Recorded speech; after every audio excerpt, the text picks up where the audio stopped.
Thomas, it's up for grabs now! Thomas! Magic ball from Bergkamp to Patrick Vieira! Oh, would you believe it? Oh, right, what a way to get it! Well done! Fabulous solo goal by pierre-emerick. Champions.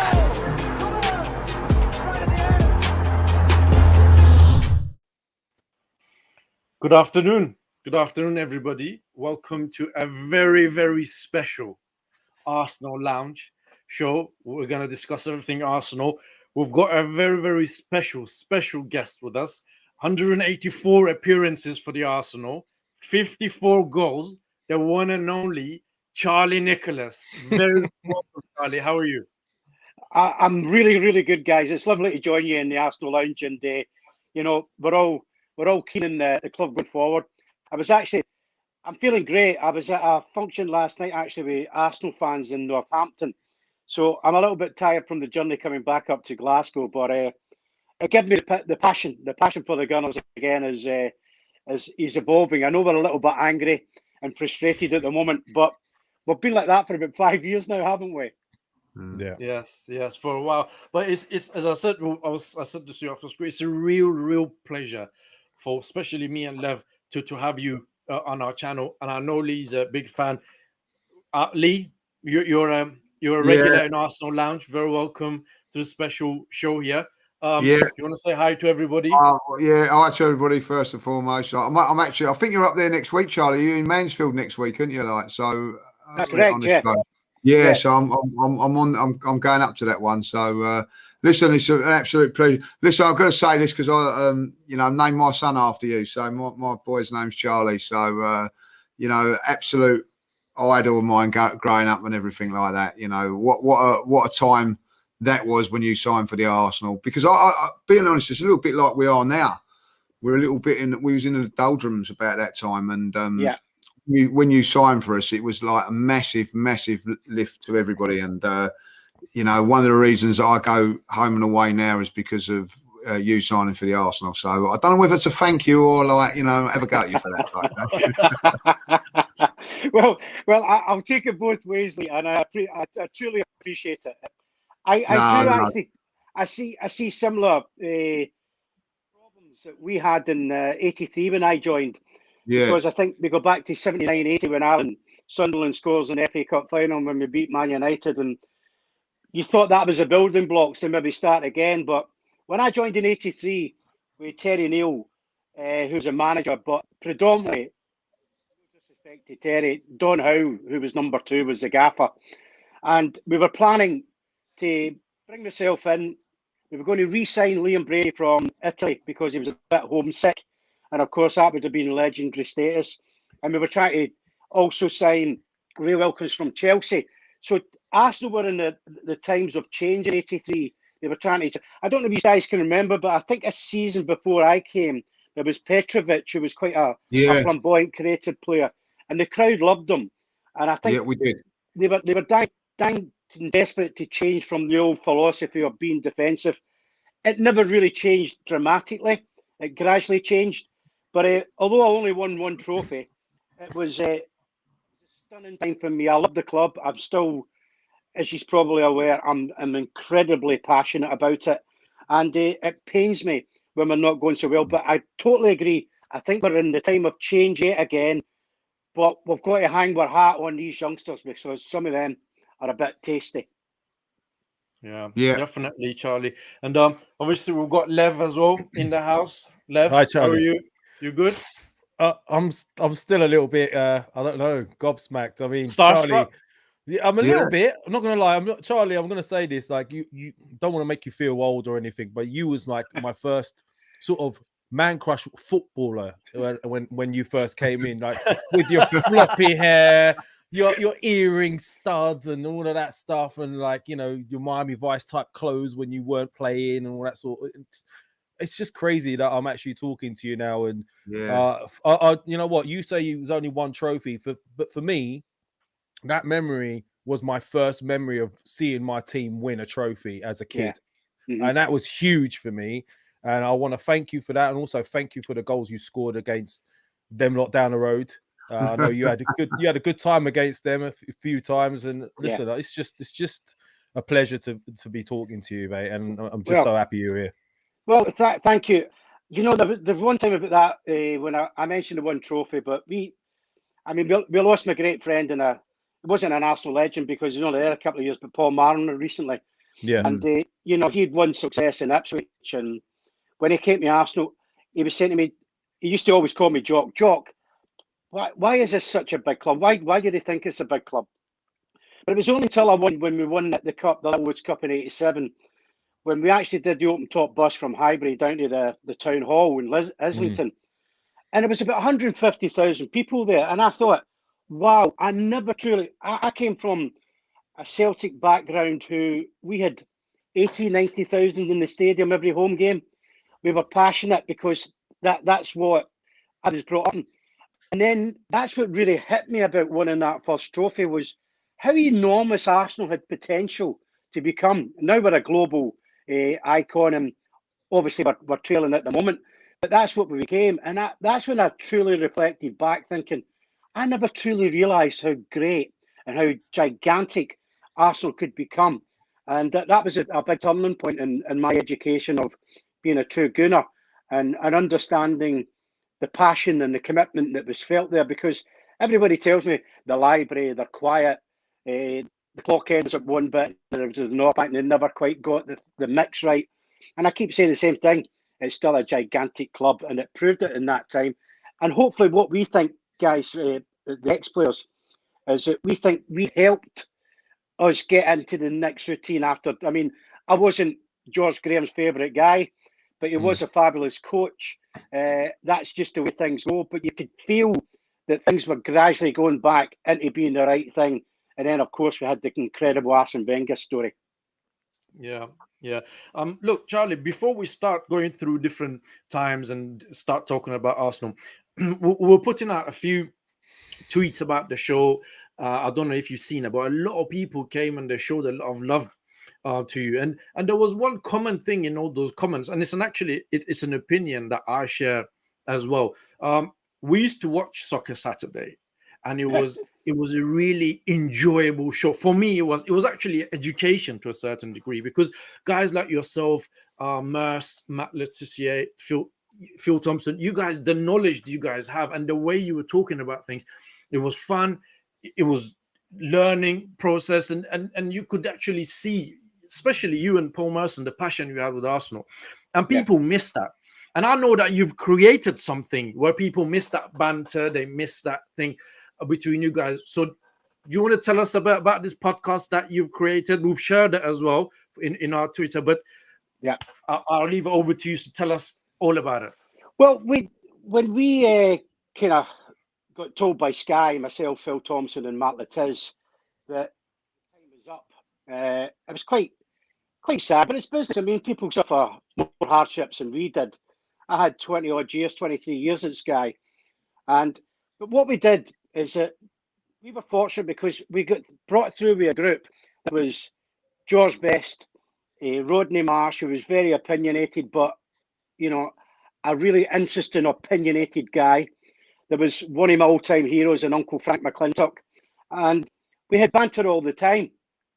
But when the older guys started to move on, just like we have now, what we did is that the four of us created a dressing room mentality that had fun, wind up, but then we had the serious side of things where we cared about our clubs. And that's what creates arguments and opinion. And there's nothing wrong with a good argument, because I'm sure you have them yourself at this podcast. But Jeff was the showmaster. He was the best presenter on the TV. In my opinion, he still is, because he's trying to hold it together. And that's what we created. We created a fun, angry, agitated dressing room, and Jeff controlled it. And then all the people behind started to look at it. And I think that's what the public loved about it, because we cared about our own teams. We were hard on them, because you're always harder on the team you follow. But we were watching other teams, and unfortunately, I never got certain teams. You talk about the other lot from the North London. You never got those type of teams, so you never had to kind of bluff your way through it. So it was an honest show. It was dedicated to that. It was quite sad the way they let the three of us go. But as I say, times move on, bosses make decisions, and I miss it. but I don't actually miss watching the show now because I'm not being resentful and I'm not being personal to say because I'm not on it now. But you don't have the same fun. It's hard to have the same fun. Equality means a great deal and it's important for a lot of things. But at the same time, you still should have a lot of humour to be allowed within that. But if that's the rules, that's the rules. And maybe the time was at an end and the correct time for us. But our podcast now is exactly a follow on to that. Myself and Tomo are very, very passionate about football. We love talking to people with different opinions. And that's all we're creating. We're just having a bit of fun. And hopefully what we're basically getting is the followers who are going to come in, they'll have an opinion that will be probably nasty to some comments, might be enjoyable and agree in some points. But that's the beauty of football. That's what we love about the passion of the game. Yeah, I mean, look, we'll every time you put your podcast out there, we'll share it on our Twitter going forward as well. And for the guys that you want to know where the Twitter is, if you follow Charlie on Twitter, I know that you guys tweet out the show every time you do it. That you can follow Charlie and you can see the podcast. I actually listened to one after the Brentford game, and it's a really, really interesting watch for everybody who missed that passion and the honest opinion that Charlie used to offer on football Soccer Saturday. That's the place you go. And again, before we start going to this, Lee, I know you got a special message for Charlie as well from somebody. Yeah, like obviously I'm very, very friendly with Kevin Campbell, and Kevin actually sends his regards, Charlie. But he always said, and he said that you was the best payer at Christmas. So, like, from a Scottishman, he says that was a top thing, like, you know what I mean? So, he said, like, always get on Charlie's boots because Charlie used to give him the best tips. So there you go, like, you know. So Kevin sends his regards. Well, that's lovely because Kevin was coming through as a youngster, and when I was a youngster at Celtic, I used to clean the boots, the terrace, and then I did the whole thing. And there was some miserable bloody jokes about in those days that didn't give you very much. So I was always grateful for the boys doing that because I'd done the same job.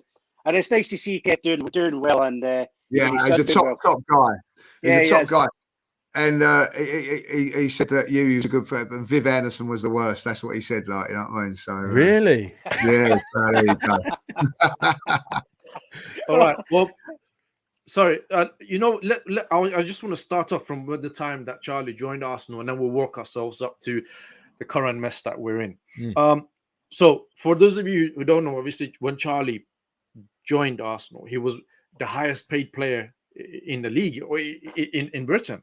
So the first thing I want to ask you, Charlie, is you were very, very you were the Jack Grealish of those days, if you like, where you were young, talented, and everybody wanted you. How come you chose to come to Arsenal? Well, I don't think I was top paid player. I might not even have been top paid player at Arsenal. If I remember, the contract was roughly about 100,000 a year now.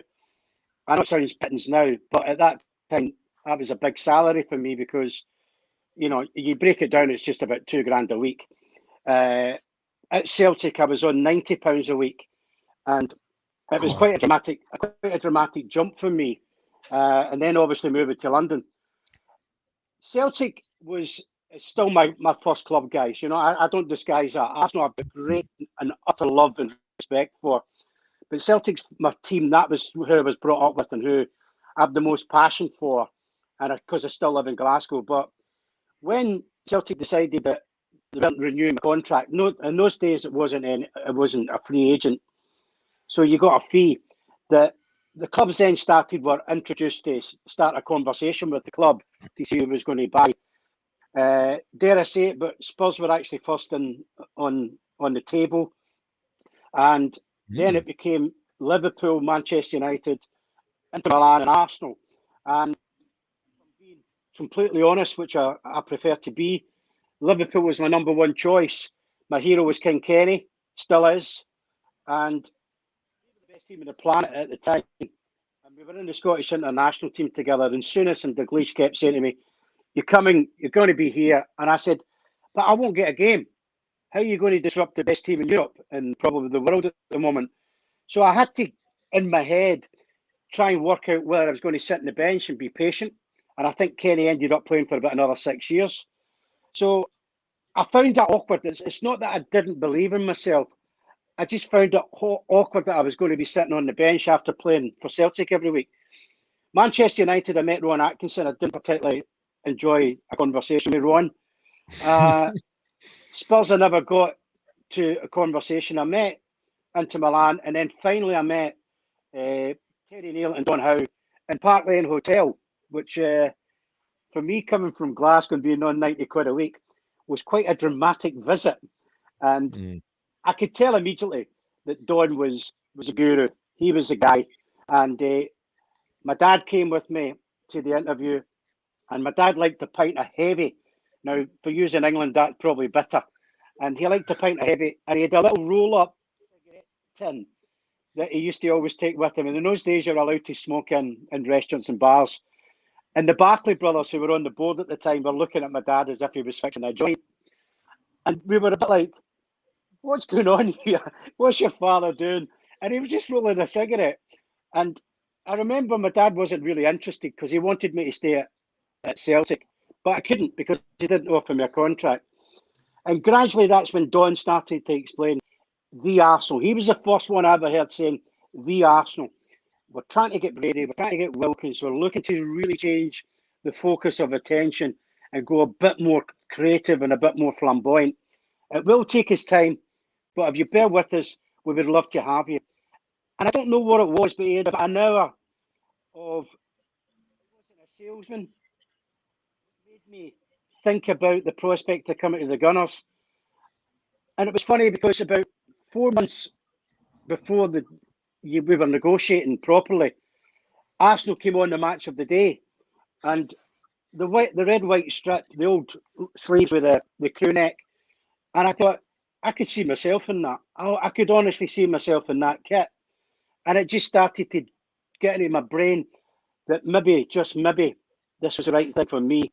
I'd been to London once in case anybody has any doubts that it was a lifestyle, and we went to London. We watched Scotland get beat 5-1 at Wembley, and we went straight back home in the bus after it. So it wasn't a London thing. It was definitely the club that I wanted to sign for. Fair enough. Listen, Charlie, I'm going to be very, very honest with you. Okay. The year that you signed for Arsenal, I was born. So my knowledge of those times is a little bit limited. And I don't want to sit down and say, oh, this, that, the other, and pretend that I know, because I don't. So I'm just going to ask Lee and Lev to talk about this section of this, about those days, because I wasn't even around. I was a very, very young boy that was born in Iran, and that was me then. So Lee. I get it. No problem. Listen. From that point of view, that's great to hear all that. Like, I remember, obviously, it was a lot of talk about Manchester United and Liverpool, and you know, we thought he was going to go to Liverpool. But when you come to the Arsenal, it was magnificent, because like the year before, we was in a little bit of doldrums. Obviously, your debut was against Luton, and it was packed. It was packed. You know, like you could get into Highbury and there was empty places all around. But that game against Luton, there was a buzz about the club that you'd signed for us, Charlie. And I just got to ask this question, how you feel about this, because I had the hair. We wouldn't believe it, but I did have the hair stuff. When everybody done with it. Did you? Yeah, I did. Like, I'm not proud to admit it. Like, you know, I had the hair with the straight at the front and the curly at the back. We all wanted to be Charlie Nicholas, you know what I mean? Like, and it was the whole Arsenal fan base of my age, my era, were all wearing that haircut, Charlie. And you must have known that. How did you feel about that, knowing that everybody was doing that? It was the weirdest thing. I mean, you look back in the old mullet days, and I was a massive U2 fan. But I came across U2 in about 79, 1980, and I wasn't trying to look like Bono. It was just the style that I was going for. I was in between being a punk rocker, new romantic, and U2 came along, and Simple Minds came along, who was a Scottish band. And we just all had mullets at the time. It just seemed to be the thing. And I remember I went to do it. My little mate in Glasgow was a hairdresser called Billy Smith. And we were playing Rangers, and I used to always go and try and get my lucky haircut for the big derbies. The little fella said to me, why don't you go for a perm? I said, I don't like all that curly stuff at the front. He says, well, we'll just perm the back. So it was actually him that came up with this stupid, crazy idea. and I was the numpty who was the guinea pig. So it wasn't created by me. It was created by my little mate. And then when I came to the Arsenal, it just became crazy because everybody was saying to me, "Oh, I've got a Charlie. I'm going for a Charlie hairstyle, a Charlie." That's haircut. how it was, exactly. Yeah, and I thought, really? And then the crazy thing after that was that a lot of players started to do it. They started to all have the same mullets, and I thought, what the hell have I created? I've created absolutely something ridiculous. I should have put a copyright on the barn that shouldn't have. Yeah, should have done that. It's unbelievable because my mum, when she was like That's gonna be your mum had the same hairstyle as well. No, but she was a hairdresser, like, you know. And I used to go into the salon with this Charlie Nicholas. I want that, mum. That is what I want, like, you know what I mean, like. And she said, "Oh," I said, "What you want that for?" Like, I said, "I just want it," like, you know what I mean. And then I had it done, and I thought, right, I am now Charlie Nicholas. I'm going to walk down here. I'm walking down. And when I looked around, every other bloody sod had it as well. Like, do you know what I mean? It's incredible. It was absolutely incredible. But Lee, that's I what it was like. I'm sorry. No. I loved it. I loved it. You know what I mean? And then of course I will say, because we spoke off air, like, you know, that the leather trousers come out, and obviously you could afford them on £2,000 a week, but I bloody couldn't. You know what I mean? So I had to. Was yours pleather then? Pleather? No, they weren't leather, but I had to save up. And so I had these black leather trousers on. Oh, and the white shoes, you know what I mean? And I've got to say now, would you wear white shoes now? Never would you wear white shoes in your life. But I remember just walking into the clubs and all that, thinking, "Oh, I'm the business here," like, do you know what I mean, with me, you know what I mean? Like, and I tell you what, you couldn't get these bloody leather trousers clean for love or money, because it was a fortune. Do you know what I mean? So actually, like, Charlie, you cost me a lot of money through the years, but you know, it was a great time to be following the Arsenal. Of course, like the first couple of goals at Wolves in midweek, and I was about 16, 17 at the time. I couldn't go, and I don't know if you remember at Arsenal then, you used to have to phone up. There was a phone line, and it would say like Wolves 0, Arsenal 0. Like, you put it down again. Like, I was round my nens at the time, like Wolves 0, Arsenal 1, Charlie Nicholas. You know what I mean? Like, you know what I mean? We ended up winning 2-0. Lee, was that club line? That was club line, wasn't it? It was a club line. There you go. These were fantastic things going on. This was fantastic time to follow the Arsenal, like, you know. And then of course it was a little bit tough for us at that time. We lost 2-0, like, we got sacked and everything. But ultimately, the thing, you'd won everybody over anyway. But then scoring against Spurs as you did. Every time you played Spurs, you scored against it. That was the greatest thing, like, you know. And a couple of times, like, that was a good side, by the way. They was a better side than us at that sort of stage, Spurs. But you come along and you know, scored against them a few. So I don't know if you remember that. Obviously, you remember it. The one at White Hart Lane with the little lob and all that. Come on, they were great times. Great times. Yeah, and they were great times for me, because that was a kind of rescue act for me, that game, when we beat them 4-2 at the Lane. Yeah. Because I don't remember when Dennis Bergkamp came, but you know, I'd like to think when you look at Dennis, and he had a little barren spell where he found it hard to get a goal. But after I scored the 2 at the Wolves, I was hoping that would be the momentum builder for myself. But I could not buy a goal at home. I just I remember it. One, and I was really finding it frustrating. And the style of football was still a bit too high and too long ball for me. But I was just trying to get my head down and keep it going, because, in all honesty, the thing that kept me going was partly my teammates, but was the crowd, because they were so behind me. It was frightening. So I think it was time to deliver. And when I got to the Lane and we beat them 4-2, that was the first sign that, you know, not only did they fall for me and embrace me wholeheartedly, but I think they could see that I was trying. I wasn't the hardest worker. I wasn't the physical type to run about and squeeze people as anybody could see in my footage.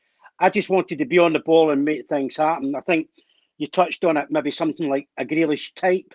That's how I played, and I found it difficult to blend in. But the ultimate thing was when we beat them 4-2 at the Lane, and every time we got Spurs, I knew how much it meant. I'd played in Glasgow derbies, which were ferocious, and there's one this weekend I'm looking forward to. And I could tell the passion within it. And that kind of bailed me out a little bit and gave me a bit more time. But it certainly embraced me into the hearts, and it also made me feel as if I was kind of settling in a little bit more because I did find it quite lonely and strange. Yeah. Lev, just before I come to the current affairs in Arsenal, Yeah, obviously no, you yeah. remember back in the days that Let's just go to current affairs. Forget about them. Charlie Forget wasn't about my them. idol either. That's all right. Just don't want to. Just let Lee talk about his No, hair no, no, and no, I just fashion and No, all of no, that. what- That's all that matters, doesn't it? I want to Leather get you to come in trousers. We're because getting right to the nitty gritty of football here. Leather trousers, fashion, mullets, flock of seagulls. Oh, Lev, let's just move on to the next thing. It's all right. no, I said, I said No, before I move on to the next thing.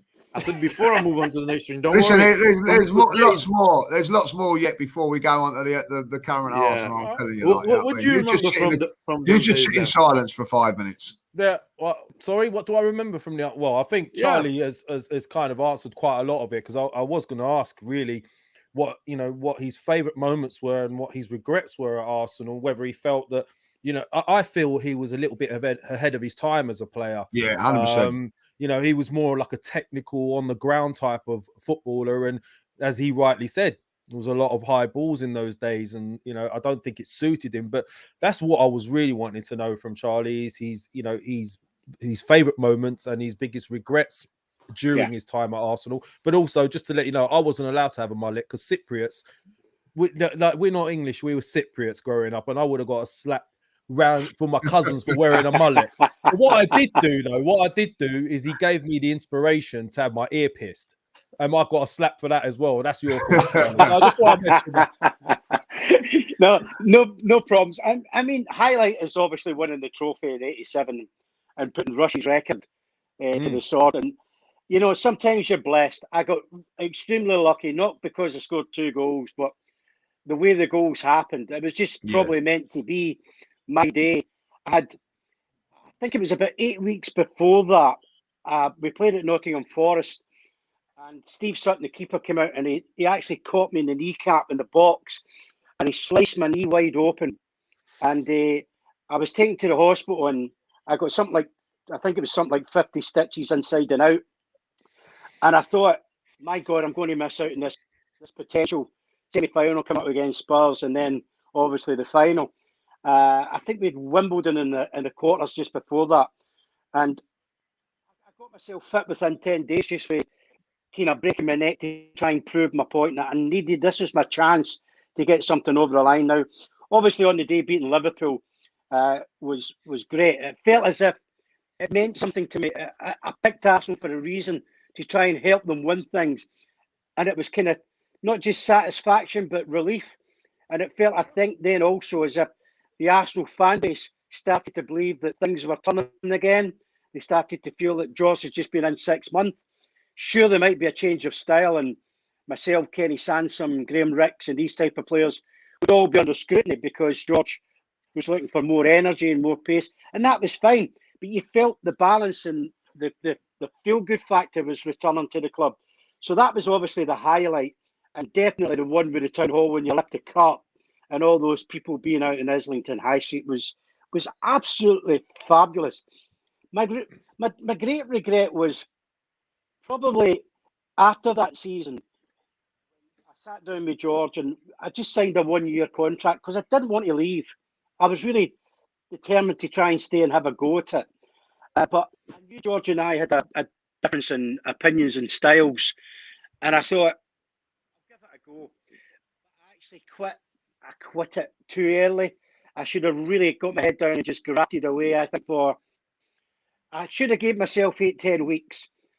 But I think very quickly after about 3 or 4, I kind of gave in. I threw in the towel and just gradually eased me out. And I played in the reserves and got body swerved and was training with the second team.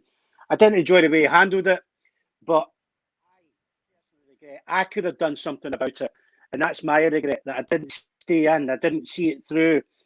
And even if I wouldn't have got back in the team, at least I was giving it everything that I believed that I had. So that is my regret, that I've never seen that last period there in my time at Arsenal, because it just dwindled away, and it dwindled away quite sadly for me. And as I say, I've got no regrets in terms of the club and only winning 1 trophy. And I know I only say 1 trophy because later on it became many trophies, but that was the one time I should have been proven to myself that I was a better professional, and I should have shown more care to stay at Arsenal and give it a real good run, and I didn't. Fair enough. That's very honest of you to say that. Go on, Lee. Yeah, I was just saying, like, before we go on to that, because there's a couple of stories about that. But obviously, like, where Donnell took over after that, and I think that when Paul Mariner, we spoke about, you know, like, rest in peace, Paul, come to the club. He was a big influence on Arsenal doing really well at that. Do you remember that we had that really good side when you just played behind Tony Woodcock and Paul Mariner? Yeah, and that was you know, it was a pleasure watching the Arsenal for a stage there. That was when we were starting to really roll. Until George Graham came along, and the goal, I've got to talk about the goal against Spurs in the 3-2 game when he scored Ivory. The little chink around everybody, and I don't know if you remember, I was in the North Bank that day. The whole of the North Bank was singing your name that day, and it was from my point of view as a fan, that stands out as one of the best moments at Highbury ever. For you to have that. Bloody, obviously, you know him, Steve Archibald, messed it up a little bit because he went down the other end and scored straight away. But we then again sung it again. What was that feeling like when that whole of that North Bank was singing your name? Yeah, it's quite extraordinary. I mean, again, I think I've done so much hard work with kind of tidy feet at the edge of the box, and then I find myself going around the keeper. And then all I'm trying to do is trying to steer it towards the goal. Now, little to me do I know that coming back. Suddenly I don't hit it clean. It just rolls, if you remember. It's quite a sandy surface, and it just bobbles into the net, and Paul Miller falls over as if he's been on the Chardonnay. And I thought that it wasn't going to go in because I thought he would have stopped it. It was so slow. But as you remember, when it actually happened, I was virtually at the start of the North Bank anyway. And all of a sudden, I could just see all the fans' arms coming out. And it was like, you couldn't get away from it. And Mariner was all over me. It's quite extraordinary because it's happened to me for Celtic against Rangers. But I think when you get that, and then the strange thing is, when the North Bank is jumping and bouncing the way it does, and your name's getting rattled out, but the stand was all on their feet. The main stand and the opposite stand, they were all on their feet. And of course, you get back halfway line, and then you've got to remember where the clock end is, and you're waving up to, because we still had a section in the clock end, so you've got to actually appreciate everything else that's going round about that. But that is one of the true magical moments in life where you feel as if you're God. Yeah, I was just saying, like, you know what I mean? Like, that was probably one of the best moments. And of course, like, I remember, you know, like, obviously the League Cup final, winning that. But also, of course, your last game for Arsenal was QPR. I don't know if you remember that. I was there that day when you played in that game. And then, like, love and behold, Perry Groves takes your place. Now, I've got to know Perry over the years, and I've hated him for it ever since because he took your place. Do you know what I mean? He was nowhere near in your league. You know what I mean? Like, but like, you know, and I always have a dig. You took Charlie Nicholas' place. He said, it wasn't me. Like, you know what I mean? So, and George Graham, obviously, like, had this thing, didn't he? Like, about workmanship and everything like that. But just like, I've got to ask the question, like, do you feel that under George Graham, the way it went with George, that there was a little bitterness between, because like the way you're talking about Arsenal now, I think, you know, is an admiration to you, because if it was me, I would have been a little bit bitter of the way that Arsenal treated you there, really, like, you know. Well, Arsenal didn't treat me badly. That's why I don't really bear grudges. I'm not that tight. Life's too short for me.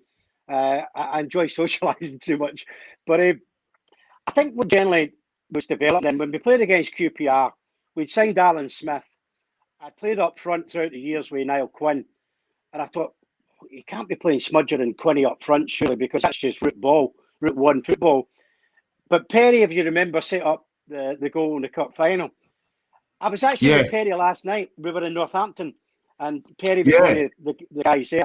No, I could see what was happening, guys. That's where I could flip back to my regret a little bit, that I should have just dug my heels in, grinded away at training, put in the hours, and then just saying, I'm not going anywhere. So he could still use me and I would maybe still have an influence. But because I didn't, I made it easier for George. But yeah, the way that George went about it, I thought was was pretty poor, because George was known as a disciplinarian, but he would never meet me one-on-one. He would always send Steve Birkinshaw, who was his number 3, to speak to me, and then he sent me with the reserves. And one time he actually sent me with a youth team with Terry Burton at the time, and we went to play Cambridge University, and I was on the bench against Cambridge University. And they say you start things, but they say go and do a warm up, and you think, really, come on, this is just a punishment exercise. And it started to get a little bit stressed towards the end. I can honestly say this, guys. George did it his way. I might have did it the same way myself. I don't honestly know, because I've never been a manager. I think he got it wrong. I don't particularly like him for that. But I have not got a bad ounce of feeling towards the club for that, because the club didn't make that decision. That was George's personal choice. And I certainly don't hold fans or anybody else responsible for anything. Partly it was me, and partly it was George. And that's life.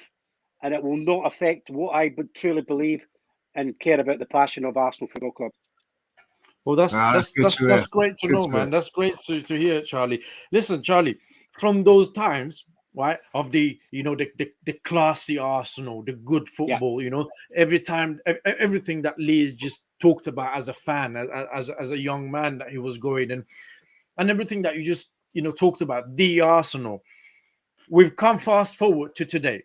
So us as fans now, and now that includes me because I'm around now, we left Highbury, and my first game was at Highbury, and the minute I walked into that stadium, I fell in love straight away. We promised the world to move to Emirates. The Wenger days, we had the top 4, and we wanted more. The Kronkes have come in, and the club it's just going down, and down, Charlie. And we struggle, especially nowadays, to make sense of what is happening at the Arsenal Football Club. You've got an inexperienced manager, inexperienced director of football, an inexperienced managing director, and the owners who don't really know football that much. Yeah, strange decisions, and when I mean strange, I mean like the way we dealt with William Saliba. The transfer business that we're doing. I mean, today we just sitting, I'll give you an example, and I see people in the comments as well. Everybody is losing their head. Cristiano Ronaldo going back to Man United. And us Arsenal fans are watching this with envy, really, that this is all going past, and we've got Odegaard, or, we don't really have a legend that will come back, or we don't really have a big name that would bring to us. So with your football knowledge, please make sense of what's happening, Charlie, because we can't. Well, guys, I'm probably as confused as you, but looking from the outside, look, we ex-players are, even guys who have not kind of ex-players for a certain club, you can talk about it because you see different things materialise. The problem I've always had is I was always very supportive of Arsene Wenger, because what he gave you guys and everybody else, we were game changers. We were setting new agendas to bring superstars who were failing at Bergkamp, Henry, failing in certain leagues, but we could make them superstars. And I thought, well, they already were superstars, but people are wasting them. And David Dean always tells me, and I'm still a great friend of David, and, why we ever let that man disappear is absolutely beyond me. And all he simply would say to Arsene, player, tell me who it is, and I'll go and speak to them. And Arsene would say, well, I'll speak to them first to see if they're interested. And David would play a game with Arsene to say, Arsene will talk about finance. I'll kid on that I'm doing it the same deal that he stuck to, but if I pay a bit more, I'll pay a bit more. So we end up with the greats like Bergkamp and the Henrys. And that's how business was done. 2 guys with an agenda to make this football club as great as it possibly can be. Now we've got a franchise that's controlled from people who have a different prospect on what we believe Arsenal soul is about. What type of team are we? What is our DNA? Is it still the attacking, high squeezing, counter-attack Arsene Wenger team that we've seen, that we changed from being tall, physical, aggressive team to small, Fabregas, ticky-tappy, nice? I don't honestly know, guys, what we are anymore. And this circuit that we're going round about with the high profile. Edu was a really top-class player, in my opinion. Yeah. Please, Arsenal, stop being controlled and letting agents come in and facilitate some players that they think might be good enough for you. The manager has to make that decision. The footballing people have to make that decision because the fans can see it. You're aggressive, you're angry, then you get frustrated, and then you go West Brom the other night. Oh, this is lovely. Have we got a little sign of coming back? We've got good kids. So it is a state of confusion. Arsenal need to be transparent. The owners need to be transparent to use the Arsenal supporters and everybody else to get the global giant back again. We have a lot of good ability at the club. But you mentioned Saliba. Why pay the money and not even give him a chance? Xhaka, if you want out of the football club at Roma 3 weeks ago, then go. Let him go. Yeah. We don't need all this nonsense. 100%. The club will always be the greatest advised and the greatest asset that the people want, not individual talents. I can prove that. On Vieira can prove that. He was sold on. Overmars can prove that. We've seen it come and go. But we must develop this team back to being what it is. We should be challenging for the top 4 this season. That's the least we should be asking for. And the owners have to justify, if you're spending the money, make sure the money's getting spent in the right places. Yeah. Couldn't agree more. Couldn't agree more. What would you like to add to that? Well, I mean, I think Charlie's hit the nail on the head for me in a load of places. I mean, we don't understand what's happening with our team. We don't recognize the team. And I mean, on this channel, we call them the Walmart Nuggets at the moment, Charlie, because at the end of the day, it's not the Arsenal. And there's been so many questionable decisions that are so sort of against everything we used to see as Arsenal. Now, a couple of things you've mentioned over the years was every time we needed maybe 2 or 3 players, we'd get 1 or 2. Or if we'd needed 4, we'd always a couple of players off before. But suddenly we've fallen even further back. And you could argue that some money has been spent. But if you look at it today, there's a lot of dead wood that we can't get rid of. I mean, you mentioned the likes of xhaka, etc. You know, us as fans, we've seen some glorious centre midfielders over the years, and we just don't understand what, you know, xhaka for me is better in Serie A or maybe in a slower league. He looks great in the Euros and World Cups, but he doesn't suit the Premier League. You see a lot of the backroom staff changes over time and all these players that we're bringing in. Where do you feel, and this is the important question here, where do you feel the responsibility lies? I mean, some people get rid of the manager and get rid of this. Who do you think's at fault for all of this mess? Well, the fault has to lie at the doors of the owners. I mean, where I could say to you right now, and I think we would probably be all in agreement, is they have put money in. I think we're up to 130 million so far this season, and we're probably, I think, looking to get rid of 4 or 5 if we can, but they probably all end up in loans. So it's just a wage that's going less. You know, I've been saying it for about 2-3 years when I was finishing at Sky Sports. I did not see if Arsenal were going, and I did fortunately sit down with Unai Emery, and whatever anybody thinks of what he was good enough, I don't think he got long enough. And I know his team is a bit of a mishap, and it was probably as poor as mine, or certainly as bad as Paul Merson's. But in the general aspect, I think the man was trying to serve his purpose and do the right thing because he sees in Europe as extremely strong. When Arteta came in, I thought, I like this. A young guy with a vision who's been learning off Pep, has a genuine care and commitment to Arsenal Football Club, which I thought was really nice. And I thought, right, let's get this right. I really did think that was the moment. And you guys might disagree with me on this, and I'm happy to take your different opinions. I thought that was the time that we go back to Arsene Wenger and say, you've not really got a job. You're floating about doing TV work. We know you care passionately about this football club. Would you come and oversee and help one of your ex-players get this club back in the fold again? And a lot of people kind of sniggered at me saying, yeah, but what happens if he fails and Arsene would have to step in? Arsenal doesn't want to step in anymore. It's a bit like what David Dean was doing with Arsene. Arsene could do that role And I think we would get some credibility back. And then I think if we were going to speak to Saliba, now you can't tell me that Saliba, if Arsene Wenger was sitting down having a cup of coffee with him in Paris or whatever, or London, that Saliba wouldn't feel that he was wanted by us again. And I think we're missing the boat with people that care and have a due attention and a passion for what Arsenal stands for. Great point. Lee? Yeah, listen, Arsene Wenger, I think it's a difficult one with Arsenal, because I loved him, you know what I mean? But ultimately, things started to go wrong.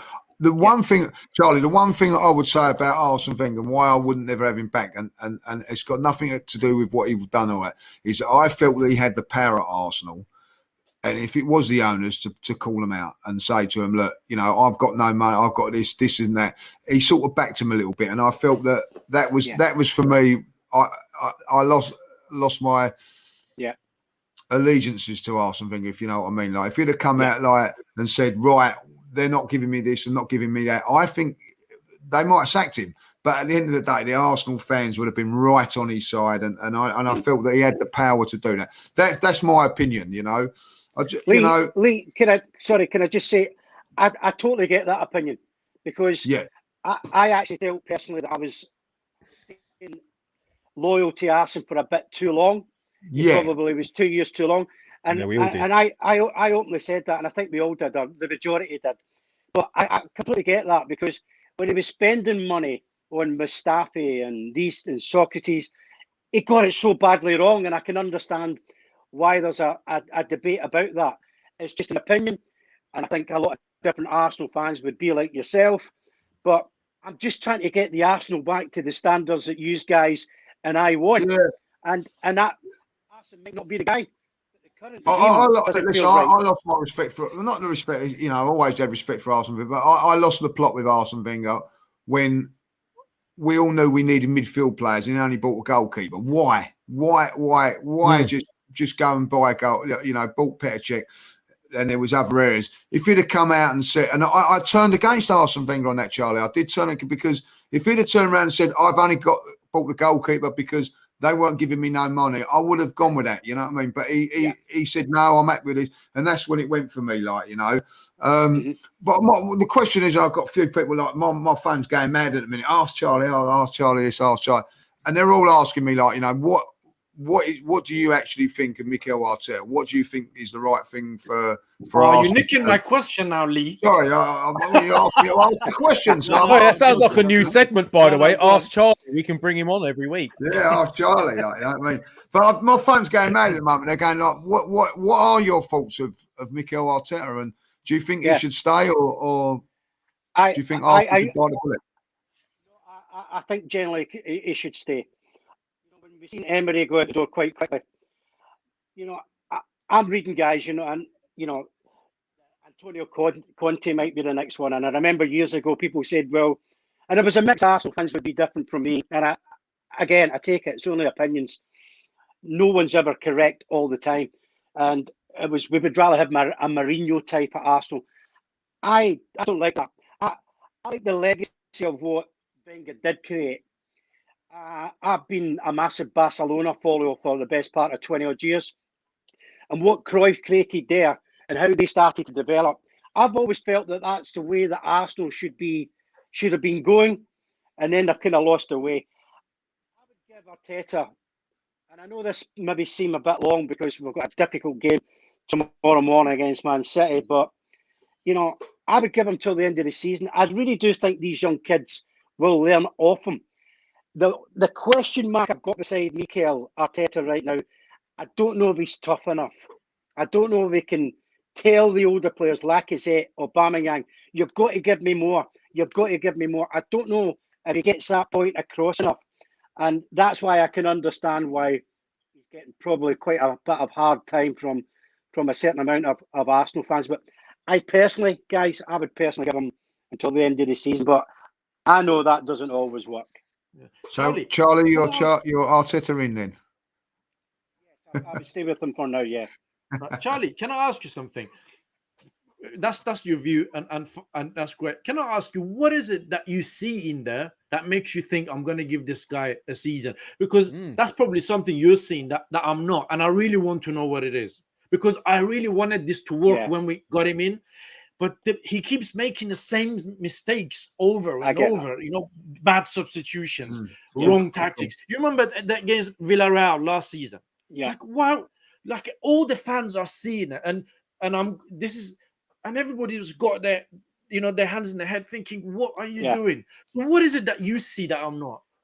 Well, I don't know if it's that I'm seeing something different, other than maybe just an opinion. But I truly understand that he makes a lot of mistakes, and there's a recurrence of those mistakes. And that brings me to the point that the biggest problem I see is that I don't know if he's tough enough. You've got to demand more. I mean, players now are so soft, they get away with it. And when the youngsters, you can manipulate them a little bit more. You can get into the mental toughness side a little bit more. I just feel that because of the mess in the transfer situation, he's had to still pick up the mess that Emery had. He's never, yes, I agree with you guys and I understand the pressure that's coming his way. He's never really fixed the defence yet. I'm still really nervous about this defensive lot. So I understand the criticism that's coming. I just feel if we stay with it, we get Aubameyang, Lacazette, well, we certainly need a lot more from Pepe. But Partey being back into the midfield, I think we could generally pick the pieces up again. We know Europe, we could pick the pieces up again. But I'm not totally convinced. I'm not convinced myself. So that's what I understand of the scrutiny and the demands are coming from the Arsenal fans. But I do think he could turn this around. But the evidence at the moment is thin. I agree with that. Well, I certainly hope you're right, Charlie. Guys, if we just because I know I'm just conscious of time as well with Charlie. So if we just go one thing each, I won't ask anything. Lev and Lee, if you ask Charlie one question. Yeah, I like to ask. Charlie, so obviously you're saying you're Arteta in, and anyone who watches our channel knows we were really supportive of him at the start, and we did see some sparks of changes when he first came. There did seem to be some sort of a style. There was a high press. We thought, you know what? This is something that maybe we've fallen behind with the likes of Liverpool and City. Maybe the old way of playing wasn't working for us anymore. Maybe we needed to change this. And I understood that. Where he started to lose me, and I'd like to ask you about as well, is like Shaheen said, he has been making the same sort of mistakes, but some bizarre sort of decisions as well. I mean, we all know as fans that Bellerin hasn't been really cutting it for a long time, still keeps playing him.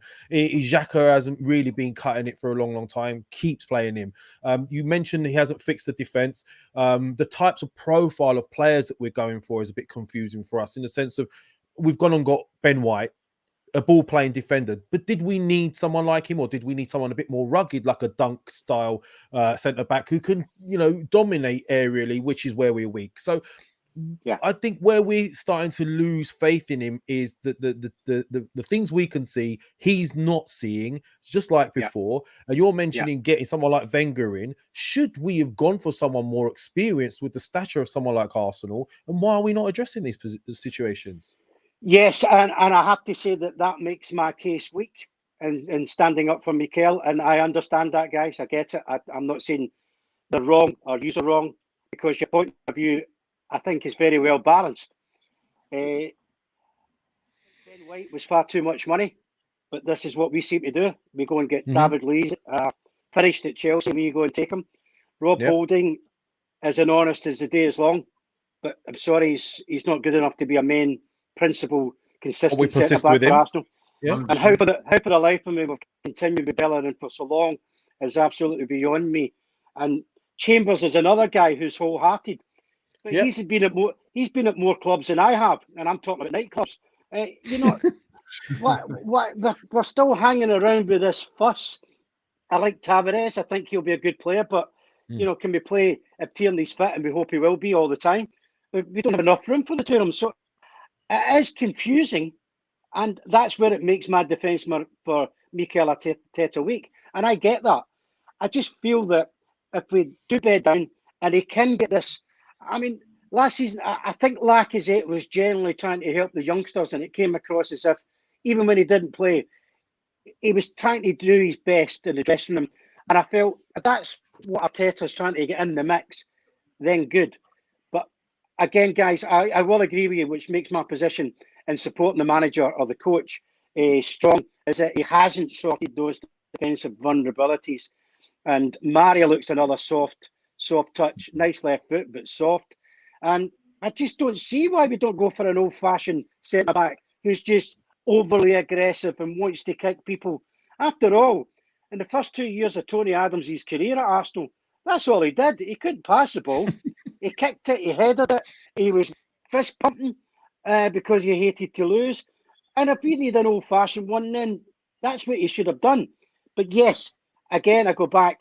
It makes my case for standing up for the manager weak, because he's still not fixed this vulnerable defence. And that's where, you know, guys, I take it on the chin. I take it on the chin. No. It's probably more in hope than seeing something different. Yeah. Still love you, Charlie. Don't worry. Thank you. I appreciate that. You get away with it on here, Charlie, today. You get away with it. Yeah. Well, and last thing to you. Yeah, just the one question I've just got, like, you know, do you feel that with the experienced players, and you was an experienced player when you was probably, like, even when you was at Celtic, like, towards the end, when an inexperienced manager comes in, do you feel like you obviously got to earn the respect of the experienced players? And I feel that the experienced players at Arsenal may be looking at Arteta and thinking, I don't know. Do you know what I'm saying? Like, you know, where the youngsters are going to go with it because they're youngsters. Do you know what I'm saying? Yeah. He's got to win round those. And I don't know if he's got, you know, they're on more money than him, for instance. And yeah. Do you know what I'm saying about being late? Is that a thing? I think it's a very fair point. Honestly, I have to say that, mate. That's where, you know, I leave myself vulnerable for supporting the manager, because I thought he was getting something out of Lacazette a little bit more, and then we keep talking about selling him. And then Aubameyang looked as if he put down tools last season. I know he had a few illnesses and things, but then we got a hat trick in midweek, and we think, is this the start of it? Are they going to arrive and feel good again? Because I honestly generally thought when Ozil moved on and he got the Socrates and the Mustafis and all that out, I thought that was the time that he was showing leadership, Arteta. I thought, here we go. He's going to tidy this up. And then the message, it was mentioned before about Saliba, I just don't get this. So there is confusion there. The enthusiasm and the energy of the young players is easier to work with, because they want to become Arsenal stars, and they will be. They will be. Absolutely no doubt about that. But he's got to shake it up. And that's where I kind of fell back to say, well, he's not going to change his staff. And if the older players, let's face it, some of these older players were probably sniggering behind Emery's back because they thought this is not right. And they let themselves down as much as they let the club down. So I was hoping it's maybe payback time for some of the big players to turn up and say, come on, this is the time to deliver. We're not in Europe. We want to get back there. We want to push up this table, and we want our reputation to be back again. Those experienced players have got to earn it just as much as the kids have got to learn it. After all, the Arsenal fans will judge them in every way and harder than you will the youngsters, because you know from the youngsters they're giving you every inch, whereas the older ones you can smell it in the stadium, can't you? You can see who's interested and who's not bothered, and the manager will take the flak for that. And if he doesn't sort it, I would agree with you. I can understand why you are judging them. Brilliant. Well, listen, guys, I'm sorry, I'm a bit conscious of time, because we were supposed to do this with Charlie for about 45 minutes, and I'm sorry I talked too long. I know, sorry. It's Charlie's fault. It's Charlie's fault. It's pleasure listening to you, Charlie. Honestly, you know, I missed you talking about Arsenal on Soccer Saturday. I'm very honest with you. I used to sit around and watch you guys talking about every team until you get to Arsenal, and it was just about you and Paul Merson talking about things, because it was the issues. You talk about things, and now there are issues, and I can relate to those issues. So for me, listen, it was a pleasure having you on our channel. I really want to thank you for giving us your time. Well, guys, hopefully, maybe we'll have you in future as well. Brilliant. Enjoy talking to the three of you, and also all the Arsenal fans out there. If you need me, give me a shout. I cannot have definitely about the Gunners. We'll definitely do that. Guys, for Charlie, as we said earlier on the show, he does a podcast every week called Where is Jeff? It's him, Matt Letizia, and Phil Thompson. It's a brilliant podcast. And it's a really interesting. It's lovely for all you guys like me who miss Soccer Saturday. That's the best thing to go and listen to. If you follow Charlie on Twitter, they tweet out the show when it's done. You can listen to it. Follow Lee as well on his channel. Yeah, I refused Twitter for years and years, and I finally joined. Yeah, brilliant. Yeah, well, you're in for a roller coaster, right, Yeah. Charlie? Well, listen, Get the tin hat on, Charlie. Get the tin hat on. Yeah, I'll just over to you guys. Over to you guys if you want to say anything. To Go on, Leah. You go first. Just like for me, like you know, I know I get it. My first Arsenal hero. So thanks for giving me the time to have a chat with you, Charlie. It's been a pleasure, and I look forward to next week seeing you up in Mansfield. But you know, thanks for everything you've done for Arsenal. You know what I mean, and everything. Because I'll tell you this now. I'll say this. I've said it on everything.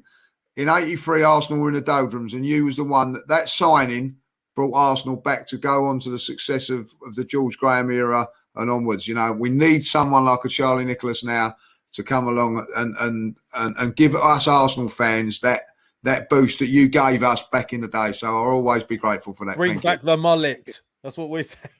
Love. Listen, it's just been an absolute pleasure, Charlie. I mean, you know, I'm going to sort of share the same sentiments as Lee, really. For me, as a kid, you gave me my first real memory of seeing my team lift the trophy. You scored 2 important goals, albeit the second one was deflected, but doesn't matter to me. It went in. That's all that matters. It went in. It's Charlie. It's Charlie. And that's all that matters to me. So thank you so much for coming on. Thank you, guys. No problem. Dream. Thank you very much. And I really do appreciate the time because it's a great passion for us all. And let's hope that the Gunners are starting to climb that table and get respectability back. Yeah, brilliant. Again, Charlie, thank you very much for giving us your time. We all love you. We love you a lot, and we hope to have you very much. We hope to have you soon. Thank you, guys. Thank you. Take care. Cheers. God bless. Thank you.